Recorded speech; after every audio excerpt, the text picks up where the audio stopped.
जीत ले हम सारी दुनिया। बीच हमें आज बोने दो, रोज उसे थोड़ा बढ़ने दो। छू लेंगे आकाश हम, मन के विचार हकीकत बने। सिद्धि फल से आनंद देंगे, कोशिश कर बढ़े, सोच बुलंद करे।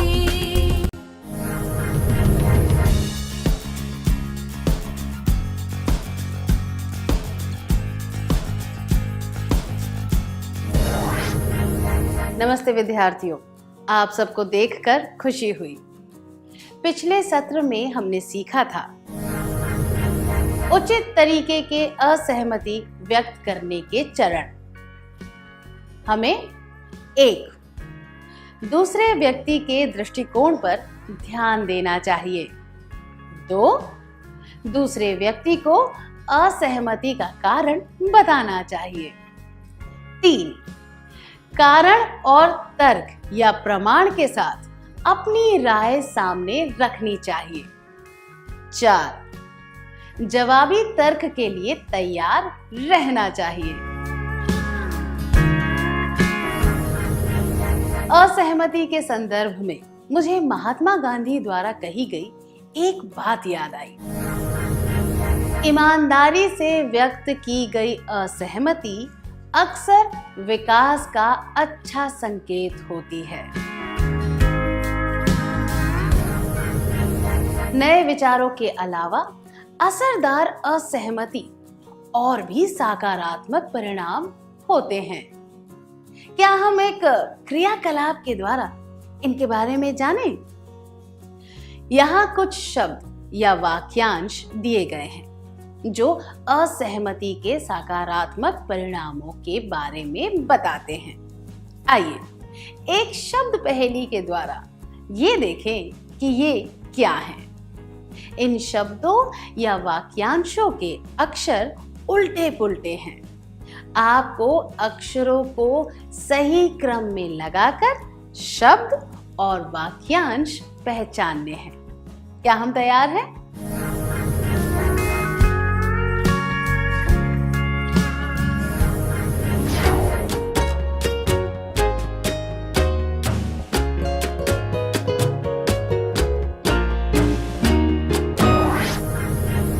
बहुत अच्छा प्रयास किया आप सबने।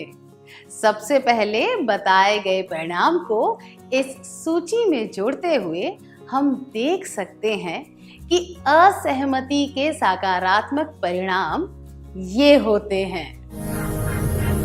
असहमति के सकारात्मक परिणाम: 1. नए विचार। 2. बेहतर तरीके। 3. परिवर्तन। 4. नवीन प्रक्रिया। 5. संसाधनों का बेहतर उपयोग। 6. नए कौशल। अब एक और परिस्थिति पर ध्यान देंगे।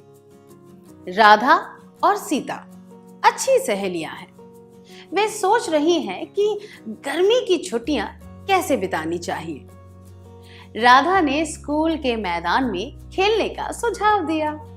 सीता ने कहा कि वे अगले वर्ष के पाठ्यक्रम का अभ्यास शुरू कर सकते हैं। राधा ने कारण के साथ एक और तर्क दिया। आखिर में उन्होंने कराटे सीखने का निर्णय लिया। क्या 2 विद्यार्थी स्वेच्छा से आगे आकर इसका अभिनय कर सकते हैं?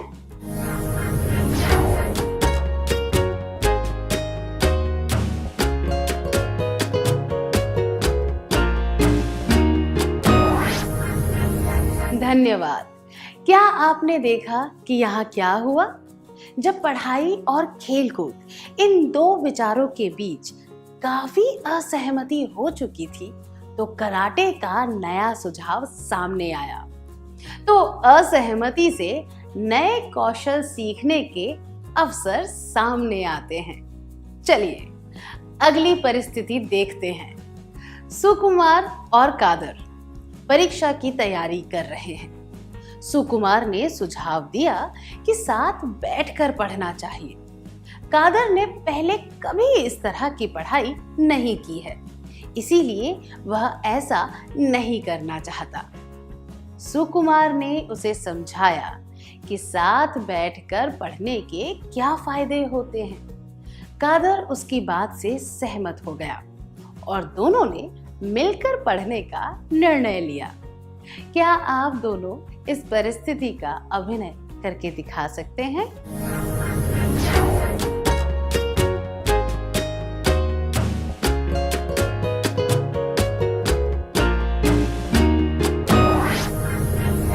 धन्यवाद, बहुत अच्छा प्रयास था।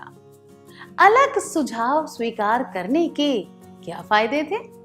कादर ने परीक्षा की तैयारी करने का एक नया तरीका सीखा। जब उचित तरीके से असहमति व्यक्त की जाती है तो उसके बहुत से सकारात्मक परिणाम होते हैं। हम काम करने के नए और बेहतर तरीके ढूंढ सकते हैं।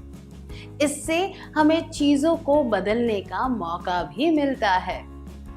अक्सर हम चीजों को एक ही तरीके से देखते हैं और उसी तरीके को सही मानते हैं। हमें नई बातों को स्वीकार करने के लिए तैयार रहना चाहिए ताकि जो हमारे साथ उचित तरीके से असहमत होते हैं वो हमें कोई बेहतर बात या चीज को अपनाने के लिए मना सकता है।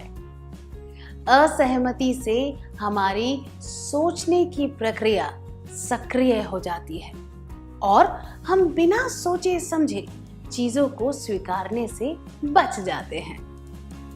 अब इस परिस्थिति पर ध्यान दीजिए। दो भाई राम और श्याम खेल रहे थे, तभी बारिश होने लगी।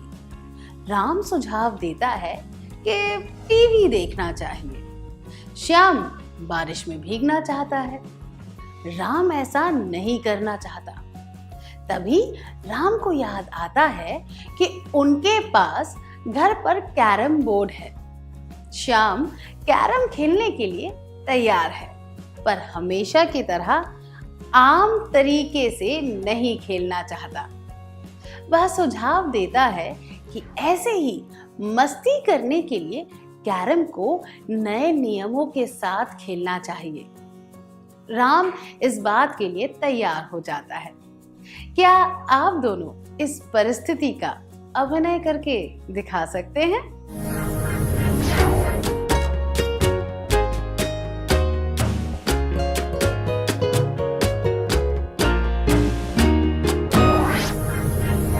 धन्यवाद। तो यहाँ क्या हुआ? उचित तरीके से असहमत होने से वे एक नई संभावना का पता लगा पाए। केवल यह नहीं, उन्होंने एक नया खेल भी बनाया। नवरचनाएं तभी हो सकती हैं जब हम वर्तमान में काम आ रहे तरीकों या प्रथाओं से असहमत होकर उन पर सवाल उठाएं। इससे हमें यह सोचने का मौका भी मिलता है कि हम उपलब्ध वस्तुओं का प्रयोग किस तरह कर रहे हैं। जैसे कि इस उदाहरण में राम और श्याम के पास जो चीज उपलब्ध थी, यानी कि उनका कैरम, उसी का प्रयोग करते हुए उन्होंने एक नया खेल बनाया। क्या अलग तरीके से सोचने से आपको कभी कोई नए विचार आए हैं? परिणाम स्वरूप क्या आपने उपलब्ध चीजों का बेहतर प्रयोग किया है? कृपया इसके बारे में सबको बताइए।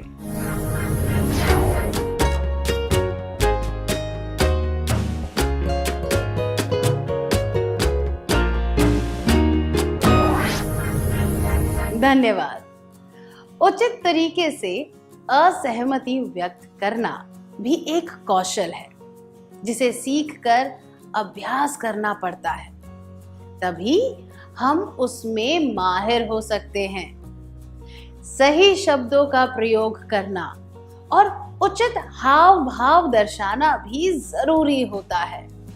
बात करते समय स्वर और गति का भी ध्यान रखना चाहिए।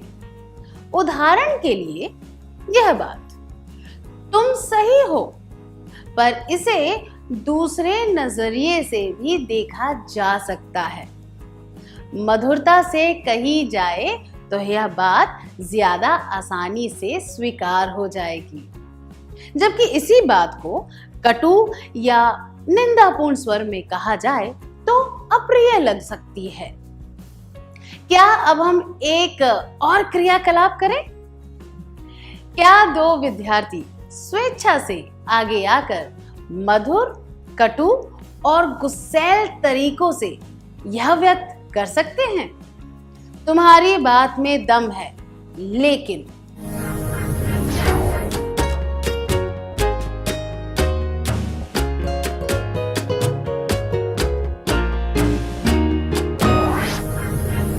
धन्यवाद। जब अप्रिय बात को जोर से कहा जाता है तो वह और आक्रामक लगती है और गलतफहमी होने की संभावना भी बढ़ जाती है। इसी तरह हमें भी अपने शारीरिक संकेतों और चेहरे के हाव भाव पर ध्यान देकर उनमें तालमेल बनाए रखना चाहिए।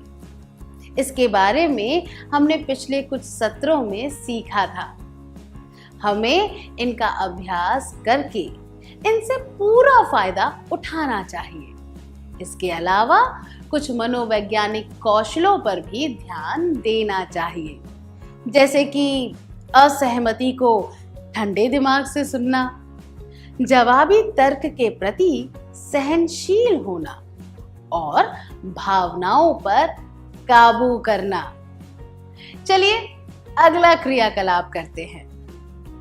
आपको एक विचार पसंद नहीं आया, फिर भी आपको उसे स्वीकार करने को कहा जा रहा है।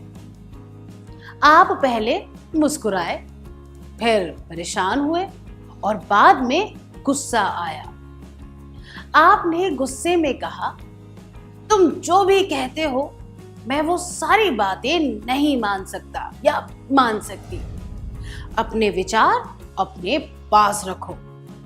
क्या आप इन तीनों भावनाओं को व्यक्त करते हुए यह कह सकते हैं?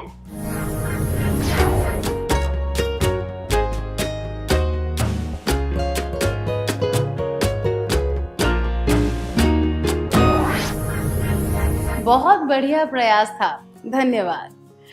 अब एक क्रियाकलाप करेंगे। चित्रा को शास्त्रीय संगीत सुनने का बहुत शौक है। उसने अपनी सहेली काव्या से एक संगीत समारोह में साथ चलने की जिद की। काव्या को संगीत से ज्यादा नृत्य में दिलचस्पी है। उसने तुरंत तेज आवाज में जवाब दिया, मुझे हर बार तुम्हारे साथ जबरदस्ती शास्त्रीय संगीत सुनना पड़ता है। तुम ही जाओ वहां अकेली, मैं नहीं आने वाली। यह सुनकर चित्रा ने कहा कि अब वह उसे कभी भी कहीं आने के लिए नहीं कहेगी, फिर चाहे वह कोई फिल्म या नृत्य का कार्यक्रम ही क्यों ना हो। काव्या को केवल संगीत समारोह से परेशानी थी, पर उसकी तेज आवाज की वजह से चित्रा बुरा मान गई और उनकी दोस्ती में दरार आ गई। क्या आपके साथ कभी ऐसा हुआ है कि गलत तरीके से बात करने की वजह से कोई गलतफहमी हो गई हो? कभी आपके दोस्त ने आपके साथ गलत स्वर में बात की हो, या फिर आपने किसी के साथ ऐसा किया हो? क्या आप इसके बारे में सबको बताना चाहेंगे?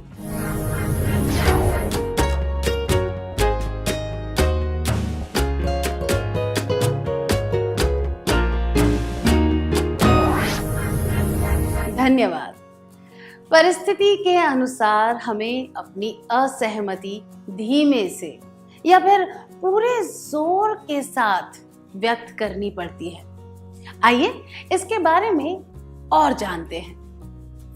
परीक्षाओं को खत्म करने के बारे में एक सामूहिक चर्चा हो रही है। आपसे पहले जिसने अपने विचार बताए थे, आप उससे असहमत हैं। आप अपना वाक्य कैसे शुरू करेंगे? 1, नहीं, तुम गलत हो। 2, मैं तुमसे पूरी तरह सहमत नहीं हूं, क्योंकि मैं इसे अलग तरीके से देखता हूं या देखती हूं। 3, ऐसा तो बिल्कुल नहीं हो सकता।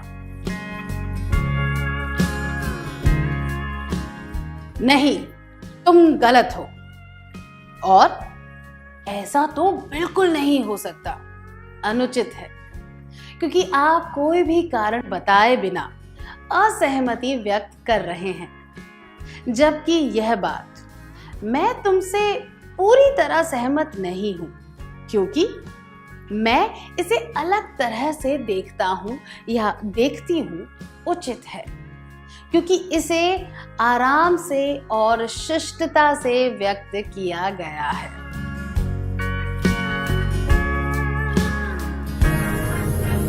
हम उचित शब्दों के प्रयोग के बारे में चर्चा कर रहे थे। कुछ उपयोगी कथनों को सीखने से हम वास्तविक जीवन में उनका प्रयोग कर सकते हैं। परिस्थिति के अनुसार हम सहजता से या फिर जोर से असहमत हो सकते हैं। इस उद्देश्य के लिए क्या हम कुछ कथन देखें? मैं आपको कुछ कथन दूंगी। आपको पहचानना है कि इनमें से सहज भाव वाले कौन से हैं और जोर से कहने वाले कौन से। वास्तव में तुम्हारा यह मतलब नहीं हो सकता। मैं बिल्कुल असहमत हूं। मुझे पूरा यकीन नहीं है। मुझे लगता है कि तुम्हारा विचार गलत है। मैं इस बात से असहमत होना चाहता हूं या चाहती हूं। मैं इस बात से सहमत नहीं हो सकता या सकती। क्या तुम्हें ऐसा लगता है? तुम इस बारे में गंभीर नहीं हो सकते। अच्छा, मुझे नहीं लगता कि तुम सही हो। वैसे यह तो कई बातों पर निर्भर करता है। बहुत बढ़िया। क्या हम उत्तर जांच लें? सहजता से असहमत होना, पूरा जोर लगाकर असहमत होना। वैसे ये तो कई बातों पर निर्भर करता है। मुझे पूरा यकीन नहीं है। मैं इस बात से असहमत होना चाहता हूं या चाहती हूं। क्या तुम्हें ऐसा लगता है? अच्छा, मुझे नहीं लगता कि तुम सही हो। मुझे लगता है कि तुम्हारा विचार गलत है। मैं इस बात से पूरी तरह से सहमत नहीं हो सकती या सकता। मैं बिल्कुल असहमत हूं। वास्तव में तुम्हारा यह मतलब नहीं हो सकता। तुम इस बारे में गंभीर नहीं हो सकते।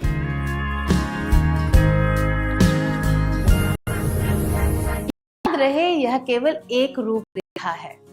परिस्थिति को ध्यान में रखते हुए हमें इनमें उचित शब्दों को जोड़ना होगा और उचित तरीके से असहमत होने के चरणों को भी ध्यान में रखना होगा। क्या अब हम इनका अभ्यास करें? आपको एक विषय दिया जाएगा। आप जोड़े बनाकर उचित हाव भाव व शब्द के प्रयोग से अपनी असहमति व्यक्त करेंगे। बाद में कुछ विद्यार्थियों को कक्षा के सामने अपनी चर्चा पेश करने का मौका दिया जाएगा। क्या हम तैयार हैं? विषय यह है, वाहन चलाने का लाइसेंस लेने के लिए सही उम्र क्या है? आपने अभी जो कथन सीखे थे उनका प्रयोग करने का पूरा प्रयास करें।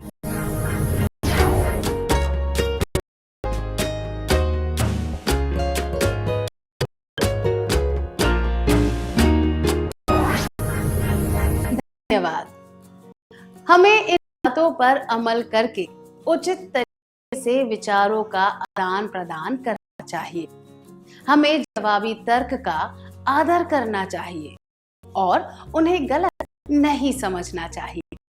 मैं दोहराती हूँ, हमें जवाबी तर्क का आदर करना चाहिए और उन्हें गलत नहीं समझना चाहिए।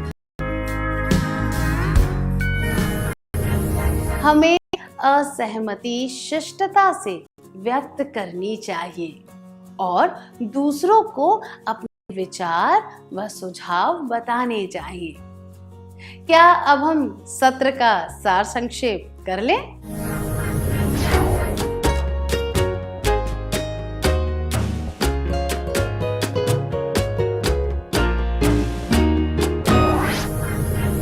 असहमति के सकारात्मक परिणाम: 1. नए विचार। 2. बेहतर तरीके। 3. परिवर्तन। 4. नवीन प्रक्रिया। 5. संसाधनों का बेहतर उपयोग। 6. नए कौशल। परिस्थिति के अनुसार हम मधुरता से या फिर जोर से असहमति व्यक्त कर सकते हैं, पर हमें हमेशा शिष्ट रहना चाहिए। इतनी अच्छी तरह सार संक्षेप करने के लिए धन्यवाद। क्या अब हम थोड़ा गृह कार्य लिख लें ताकि ये बातें अच्छी तरह समझ आ जाएं।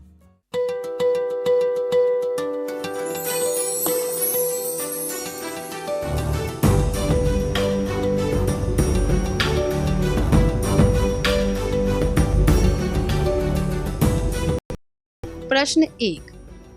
आपको एक चित्र बनाने की ज़रूरत है जो उपहार के रूप में स्कूल के एक को दिया जाएगा।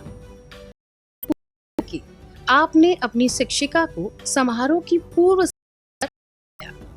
शिक्षिका ने उसमें कुछ चीजें सुधारने को कहा।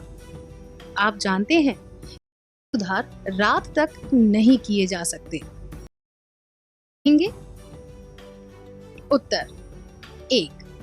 ठीक है, पर यह एक उपहार ही तो है, इसमें इतना परेशान होने। 2. मुझे डर है कि इतने मैं ये चीजें नहीं बदल सकती या सकता। ऐसे ही दे दे या फिर कोई और उपहार लाएं। 3. हमें अतिथि के लिए कोई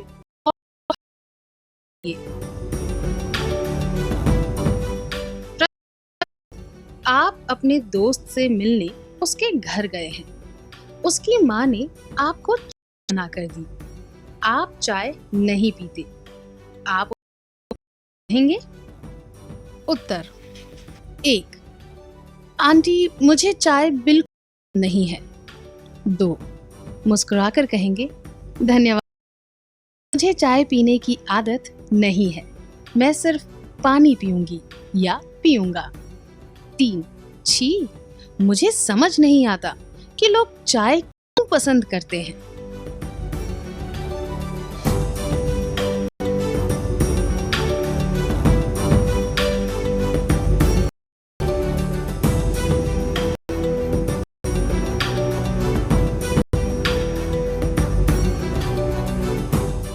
क्या आप अगली बार आने से पहले यह कार्य पूरा करके लाएंगे?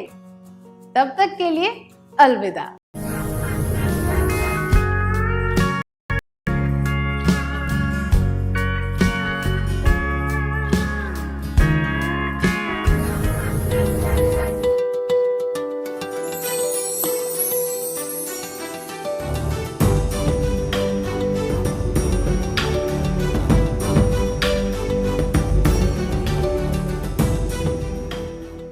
प्रश्न 1.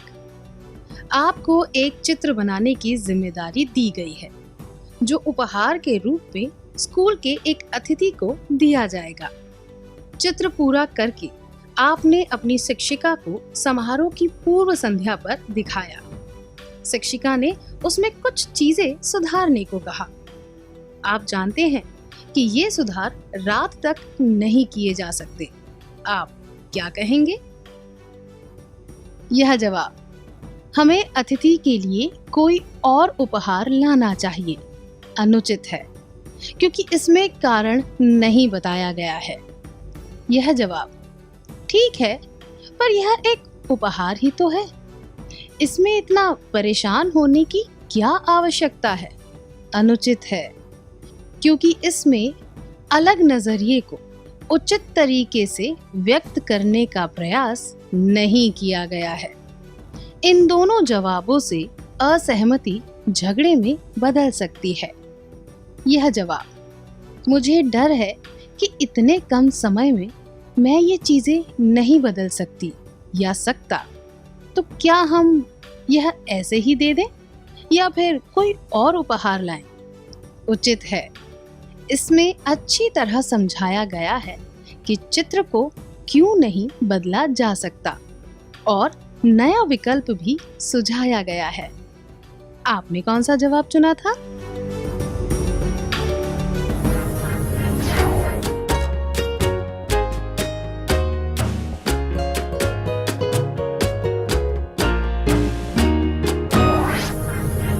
प्रश्न 2। आप अपने दोस्त से मिलने उसके घर गए हैं। उसकी माँ ने आपको चाय बनाकर दी। आप चाय नहीं पीते। आप उन्हें क्या कहेंगे? ये जवाब, आंटी मुझे चाय बिल्कुल पसंद नहीं है, और छी, मुझे समझ नहीं आता कि लोग चाय क्यों पसंद करते हैं। अनुचित है। इनमें असहमति व्यक्त करने के लिए उचित स्वर और हाव भाव का प्रयोग नहीं किया गया है। जबकि यह जवाब मुस्कुराकर कहेंगे, धन्यवाद आंटी, मुझे चाय पीने की आदत नहीं है, मैं सिर्फ पानी पीऊंगी या पीऊंगा, उचित है। इसमें दूसरे व्यक्ति की भावनाओं का आदर किया गया है और सही शब्दों व हाव भाव का प्रयोग करते हुए असहमति व्यक्त की गई है। आपने कौन सा जवाब चुना था?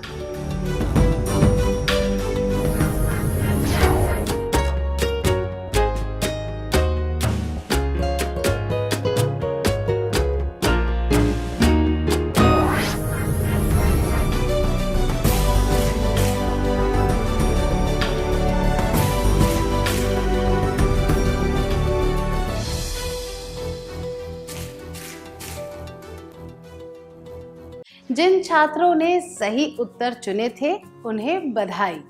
चलिए अगला सत्र शुरू करते हैं।